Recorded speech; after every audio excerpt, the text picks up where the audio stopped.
Hi, it's Kim and welcome to the channel today. Today we're going to be removing pups from my Echinopsis Dominoes. It's a subdenudata, if I'm saying that correctly. I've had this for quite a few years. These films are from spring of 2019 when it did have a lot of pups already. It was in a Hypertufa pot. I hope you can see the little tiny pups there in a ring around the mama outside. They just were rigging around there. It looks a little fluffier, healthier than what it seems to be now. It seems to be very thin and not growing. So in my mind, it's just not the babies are taking away too much strength from the mama. She's not getting a chance to bloom. I didn't have any blooms from her last year, and she appears to be a big healthy one. So this year in September, I took all the babies. I removed every one of them and planted them in a Hypertufa pot. I divided them between two different pots. And right here, I'll show you just a little bit of me dividing these babies, which they're not typically like the pup that you would normally separate, because you'd probably know already that you usually take a sharp knife and slice them from the mama. But look at the roots on these. These babies are well onto growing on their own, and I think that's why they're taking so much energy and so much of the mama's strength. And I'm hoping if I get them all separated and removed from her and then let her strengthen up over the winter dormant period, that she'll perk up in the spring and give me some blooms that I'm waiting for, basically somewhat to confirm her identity. She's usually called an Easter lily cactus. I'm anxious to see if that's what the flowers look like, to be sure that's her.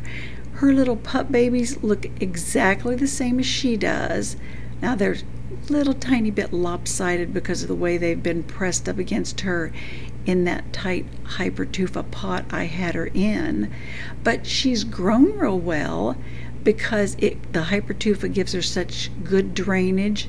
A cactus is supposed to be in good drainage so it doesn't ever stand in water. You're typically supposed to water them very thoroughly, let them get good and soaked, but let the water drain away very, very well.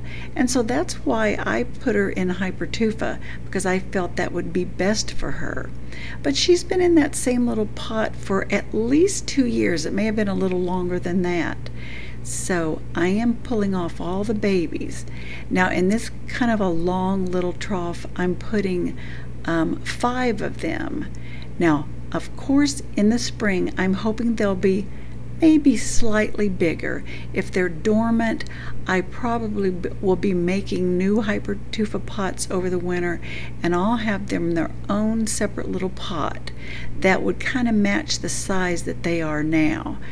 But hopefully that will make these grow well. Now there were a few ones that were kind of dried up. I didn't bother with them, but I soaked these well once I got them in because their roots were so dry and I wanted them to really settle in. And of course I had to wash the dirt off of them where I'd planted them, because I can't stand them to be all dirty and covered in the soil. But from watering them, letting them drain a little bit, I'm carrying them right in because they'll be under grow lights for the winter time. Now I'll just barely water them in the winter time, once we've really got into the season, because in winter, while they're a little bit dormant, we don't want them to lose any strength or anything. They kind of have to have their sleep period. So how much they'll sleep, who knows. Now this is the other pot, the other Hypertufa.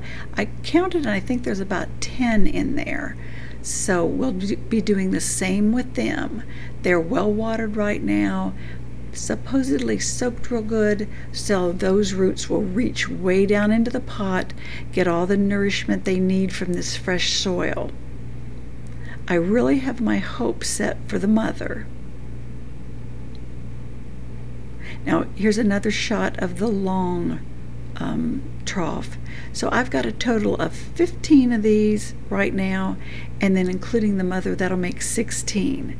She's pretty big. She seems to be above the average size that it says these are 3 inches by 5 inches, but she seems to be bigger than that. I'll have to measure the inches myself one of these times.